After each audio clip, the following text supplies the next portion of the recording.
அனைவருக்கும் இனிய காலை வணக்கம். ஒலிம்பியா ஐஏஎஸ் அகாடமி சார்பாக அப்கமிங்காக வரக்கூடிய அதாவது 2026 டிஎன்பிசி தேர்வாணையம் வெளியிடக்கூடிய குரூப் 1லேருந்து குரூப் 4க்கு வரை பார்த்திங்கன்னா ஒரே டெஸ்ட் சீரீஸாக டிஎன்பிசி ஃபவுண்டேஷன் டெஸ்ட் சீரீஸ் பார்த்திங்கன்னா ஸ்டார்ட் ஆகிருக்கு நவம்பர் 1லேருந்து. இந்த டிஎன்பிசி ஃபவுண்டேஷன் டெஸ்ட் சீரீஸை பொறுத்தவரையும் மிக முக்கியமாக அப்கமிங்காக வரக்கூடிய எல்லா போட்டித் தேர்வுகளுக்கும் பயன்பெறும் வகையில் எல்லா போட்டித் தேர்வுக்கும் யூஸ் ஆகும் வகையில் ஒரே பேட்டர்னாக ஒரே டெஸ்ட்டாக சனி மற்றும் ஞாயிற்றுக்கிழமையில் டெஸ்ட் சீரீஸ் நடைபெற்று கொண்டு இருக்கிறது. இந்த டெஸ்ட் சீரீஸை பொறுத்தவரையும் கிட்டத்தட்ட ஒரு 10 மாதங்களுக்கான டெஸ்ட் ஷெடியூல் நம்ம ஆல்ரெடி அப்லோட் பண்ணப்பட்டுள்ளது. முழுக்க எல்லா சப்ஜெக்டும் as per TNPSC new syllabus pattern படி வடிவமைக்கப்பட்டுள்ளது. அதே போல் டிஎன்பிசி ஃபவுண்டேஷன் கோர்ஸை பொறுத்தவரை regular and weekend batch start பண்ணப்பட்டுள்ளது. இந்த ரெகுலர் பேட்சில் எவ்ரி ஃப்ரைடே டெஸ்ட் இருக்கும். வீக்கெண்ட் பேட்சை பொறுத்தவரையும் சாட்டர்டே அண்ட் சண்டே 2 நாட்களுமே டெஸ்ட்டு நடைபெறும் என்பதை தெரிவித்துக் கொள்கிறோம். டிஎன்பிசி ஃபவுண்டேஷன் டெஸ்ட் சீரீஸை பொறுத்தவரையும் மிக குறைந்த கட்டணத்தில், அதாவது ஆன்லைனில் பார்த்திங்கன்னா 2000 ஒன்லி, ஆஃப்லைனில் இருந்தால் 3000. ஸோ கிட்டத்தட்ட ஒரு 10 மாதங்களுக்கான ஒரே ஒரு டெஸ்ட் சீரீஸ் பார்த்திங்கன்னா நீங்கள் அட்டன் பண்ணாங்கன்னா நிச்சயமாக அப்கமிங்காக வரக்கூடிய எல்லா போட்டித் தேர்வுகளுக்கும் உங்களுக்கு மிக சிறந்த முறையில் இருக்கும் என்பதை இந்த தருணத்தில் தெரிவித்துக் கொள்கிறோம். இந்த வீடியோவை பொறுத்தவரையும் ரெகுலர் கிளாஸில் எடுக்கப்பட்ட தலைப்பிலிருந்து 30 கேள்விக்கான விடை குறிப்புகளாக தான் பார்க்கலாம். முதல் கேள்வி, இந்த வீடியோ பார்த்திங்கன்னா என்ன டாபிக்னு பார்த்திங்கன்னா தமிழ்நாடு அட்மினிஸ்ட்ரேஷன் ரிலேட்டடான டாபிக் தான். குறிப்பாக ஹியூமன் டெவலப்மெண்ட் இண்டெக்ஸில் இந்திய அளவில் உலக அளவில் தமிழ்நாடு அளவில் இருக்கக்கூடிய ஒரு 30 கேள்விகளை பார்க்கலாம். 1. மனித வளர்ச்சி குறியீட்டில் தமிழ்நாடு வகிக்கும் இடம் எது? மனித வளர்ச்சி குறியீட்டில் தமிழ்நாடு வகிக்கும் இடம் 3rd place. நிச்சயமாக இந்த 30 கேள்வியிலிருந்து ஒரு கொஸ்டின் ஆர் 1 or 2 கொஸ்டின்ஸ் கட்டாயம் அப்கமிங்காக வரக்கூடிய எல்லா போட்டித் தேர்வுக்கும் பயனுள்ளதாக இருக்கும். வீடியோஸை முழுமையாக பாருங்கள். மனித வளர்ச்சி குறியீட்டில் தமிழ்நாடு எத்தனாவது பிளேஸ் இருக்காங்கன்னா 3rd place இருக்காங்க. கேள்வி 2, சர்வதேச அளவில் மனிதவள மேம்பாடு குறியீடு வெளியிடும் அமைப்பு. ஸோ இன்டர்நேஷ்னல் லெவலில் ஹியூமன் டெவலப்மெண்ட் இண்டெக்ஸை வெளியிட அமைப்பு எதுன்னு கேட்டிருக்காங்க. 2வது கேள்வி என்ன, சர்வதேச அளவில் மனிதவள மேம்பாட்டு குறியீடு வெளியிடும் அமைப்பு எதுன்னு கேட்டிருக்காங்க. ஐக்கிய நாடுகள் வளர்ச்சி திட்டம், UNDPன்னு சொல்லலாம், ஐக்கிய நாடுகள் வளர்ச்சி திட்டம். கேள்வி 3, மனிதவள மேம்பாட்டு குறியீட்டிற்கான பரிமாணங்களில் தவறானது எது? ஸோ மனிதவள மேம்பாட்டு குறியீட்டிற்கான பரிமாணங்களில் தவறானது எதுனா தனிநபர் வருமானத்தை இதில் ஆட் பண்ண மாட்டாங்க. அதே வாழ்க்கை தரம், ஆரோக்கியம், கல்வி பார்த்திங்கன்னா இதனுடைய பரிணாமங்களில் இடம்பெற்றிருக்கும். கேள்வி 4, தமிழ்நாடு மனிதவள மேம்பாட்டு குறியீட்டின்படி முதன்மையான மாவட்டங்களின் சரியான வரிசை எதுன்னு கேட்டிருக்காங்க. ஸோ இதில் மனிதவள மேம்பாட்டு குறியீட்டை பொறுத்தவரை தமிழ்நாட்டில் ஃபஸ்ட் இருக்கிறது கன்னியாகுமரி, 2வது விருதுநகர், 3 தூத்துக்குடி, 4 சென்னை, 5 காஞ்சிபுரம். ஸோ சரியானோட ஆப்ஷன் ஏ 4, 5, 2, 1, 3. தமிழ்நாட்டில் மனிதவள மேம்பாட்டு குறியீட்டில் முதன்மையான மாவட்டங்களில் ஃபஸ்ட்டு கன்னியாகுமரி இருக்குது, 2வது விருதுநகர், 3 தூத்துக்குடி, 4 சென்னை, 5 காஞ்சிபுரம். கேள்வி 5, கீழ்கண்டவற்றுள் சரியானவையை தேர்ந்தெடுக்க. ஸோ 4 ஆப்ஷனில் எது சரின்னு பார்க்கலாம்.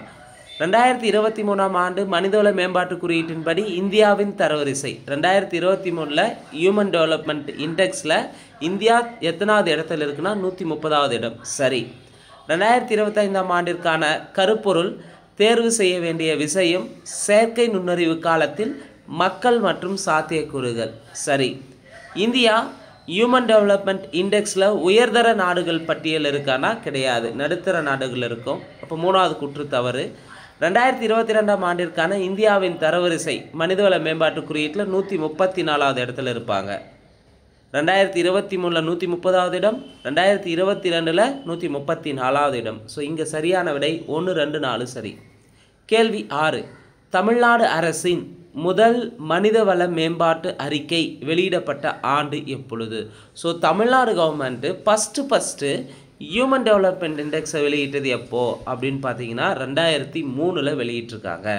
கேள்வி 7, 2025ஆம் ஆண்டு அறிக்கையின்படி மனிதவள மேம்பாட்டு குறியீட்டில் முதலிடத்தில் உள்ள நாடு எது? ஸோ 2025 ஹியூமன் டெவலப்மெண்ட் இண்டெக்ஸில் ஃபஸ்ட் பிளேஸ் வகிக்கும் நாடு எதுன்னு பார்த்தீங்கன்னா பின்லாந்து. கேள்வி 8, தமிழ்நாடு பாலின சமத்துவமின்மை குறியீட்டில் 2017 கடைசி நிலையில் உள்ள மாவட்டம் எது? தமிழ்நாடு பாலின சமத்துவமின்மை குறியீட்டில் 2017 கடைசி நிலையில் உள்ள மாவட்டம் அரியலூர் மாவட்டம். கேள்வி 9, பின்வருவனவற்றில் மனித வளர்ச்சி குறியீட்டின் அளவீடு எது?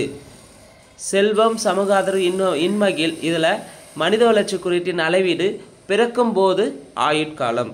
கேள்வி 10, 1990ஆம் ஆண்டிலிருந்து இந்தியாவின் தனிநபர் வருமானம் எத்தனை மடங்கு அதிகரித்துள்ளது? 1990லிருந்து இந்தியாவினுடைய தனிநபர் வருமானம் 4 மடங்கு அதிகரித்துள்ளது. கேள்வி 11, பாலின சமத்துவமின்மை குறியீட்டில் இந்தியாவின் தரம் என்ன? பாலின சமத்துவமின்மை குறியீட்டில் இந்தியாவின் தரம் 102. கேள்வி 12, பல பரிமாண வறுமை குறியீட்டில் தமிழ்நாட்டில் முதன்மையான மாவட்டங்கள் எவை? பல பரிமாண வறுமை குறியீட்டை பொறுத்தவரை தமிழ்நாட்டில் முதன்மையான மாவட்டங்கள் 1 காஞ்சிபுரம், 2 கோவை, 3 சென்னை. சரியான விடை 1, 3, 4. கேள்வி 13, பாலின சமத்துவமின்மை குறியீட்டில் கணக்கிடப்படும் அளவீடு எது? அதிகாரமளித்தல். கேள்வி 14, பொறுத்துக. Sustainable development goals. ஸோ மொத்தம் 17 கோள்கள் இருக்கும். அதில் முதல் 4 கோல் லாஸ்ட் குரூப் 2ல் பார்த்திங்கன்னா கொஸ்டின்ஸ் கேட்டிருப்பாங்க, ரீஅரேஞ்ச் பண்ண சொல்லியிருந்துருப்பாங்க. சஸ்டெயினபிள் டெவலப்மெண்ட் கோல் அந்த 17 கோல்ஸும் பார்த்திங்கன்னா 12th புக்கில் நமக்கு இடம்பெற்றிருக்கோம். ஸோ சஸ்டெயினபிள் டெவலப்மெண்ட் கோல்ஸில் ஒன்று எதை சொல்லுதுன்னா வறுமையை ஒழிக்கணும்னு சொல்லுது. 2வது கோல் பார்த்திங்கன்னா பசியை ஒழிக்கணும்னு சொல்லியிருக்கு. 3வது கோல் பார்த்திங்கன்னா ஆரோக்கியமான வாழ்க்கையை தரணும்னு சொல்லியிருக்கோம். 4வது கோல் கல்வியை பற்றி தந்திருக்கோம். சஸ்டெயினபிள் டெவலப்மெண்ட் கோல்ஸ் பார்த்தீங்கன்னா 1 வறுமை ஒழிக்கணும், 2 பசியை ஒழிக்கணும், 3 ஆரோக்கியமான வாழ்க்கை கிடைக்கணும் எல்லோருக்கும், 4 கல்வியை வழங்குதல். சரியான விடை ஆப்ஷன் பாம்பே. கேள்வி 15, கீழ்கண்டவற்றுள் தவறானது எது? ஸோ இங்கே தவறானது, இந்த இலக்கு ஒவ்வொரு நாட்டிலும் 2015 முதல் 2030க்குள் செயல்படுத்தப்பட வேண்டும்னு சொல்லியிருப்பாங்க. அதாவது செப்டம்பர் 2015 ஐநா சபையின் பொது சபையானது பேணத்தகுந்த மேம்பாட்டிற்கான நிகழ்தகவு 2030 என்ற கருத்தை ஏற்றது. பேணத்தகுந்த மேம்பாட்டில் 17 இலக்குகள் இருக்கும். இந்த இலக்கு ஒவ்வொரு நாட்டிலும் 2015 முதல் 2030க்குள் செயல்படுத்தப்பட வேண்டும்னு சொல்லியிருப்பாங்கன்னா கிடையாது. அப்போ இங்கே தவறானது ஆப்ஷன் சி.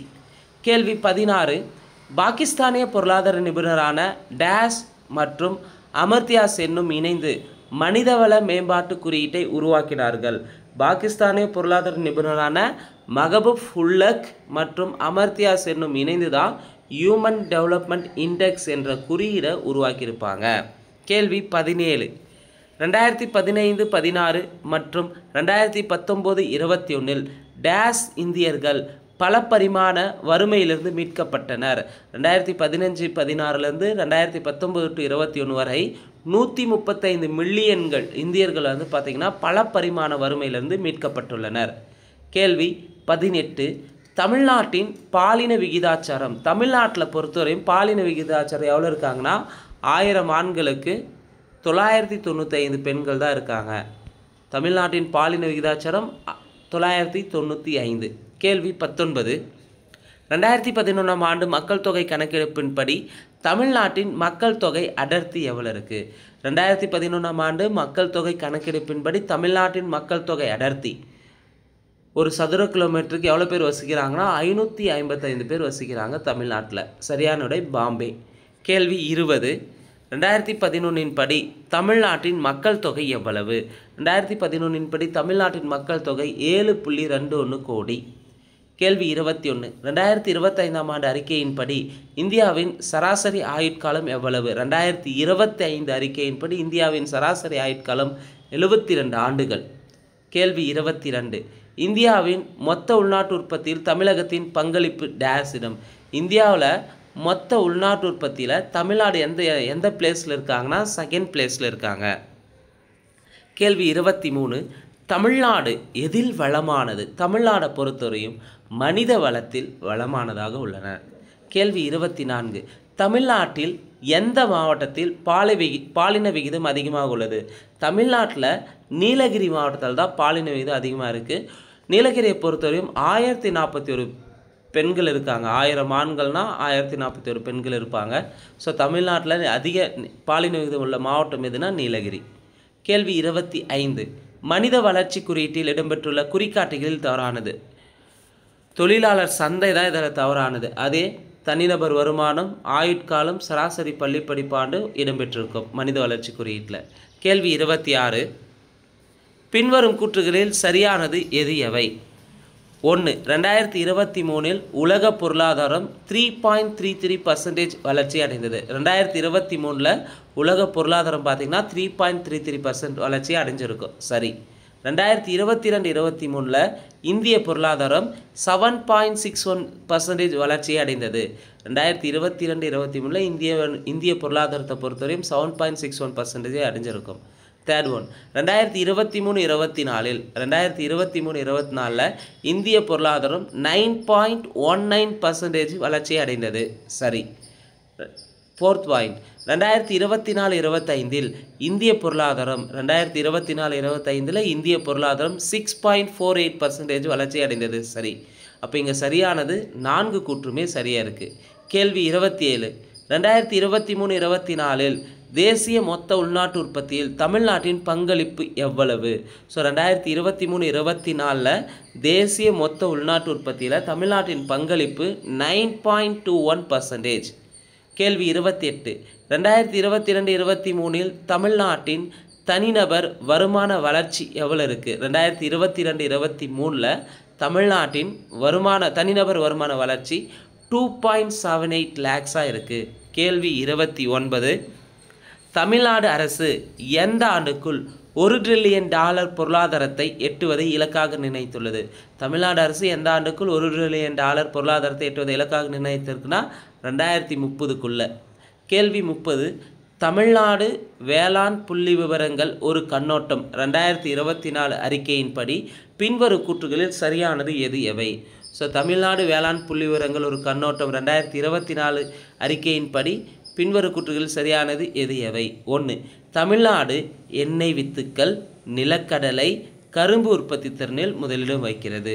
ஸோ ஆல்ரெடி இந்த கொஸ்டின் பார்த்திங்கன்னா இப்போ ரீசெண்டாக நடந்த டிஎன்பிஎஸ்சி எக்ஸாமில் கேட்டிருப்பாங்க. தமிழ்நாடை பொறுத்தவரையும் எண்ணெய் வித்துக்கள், நிலக்கடலை, கரும்பு உற்பத்தி திறனில் ஃபஸ்ட் பிளேஸ் இடம்பெறும். தமிழ்நாடு மக்காச்சோள உற்பத்தியில் 3ஆம் இடம் வகிக்கிறதா? கிடையாது. தமிழ்நாடு நெல் உற்பத்தி திறனில் 2ஆம் இடம் வகிக்கிறது? கிடையாது. அப்போ இங்கே சரியானது எதுனா 1 மட்டும் சரி. அப்போ தமிழ்நாடை பொறுத்தவரையும் எண்ணெய் வித்துக்கள், நிலக்கடலை, கரும்பு உற்பத்தியில் 2nd பிளேஸு, மக்காச்சோள உற்பத்தியில் 2nd பிளேஸ், சரி, எண்ணெய் வித்துக்கள், நிலக்கடலை, கரும்பு உற்பத்தியில் ஃபஸ்ட் பிளேஸ் இருப்பாங்க தமிழ்நாடு.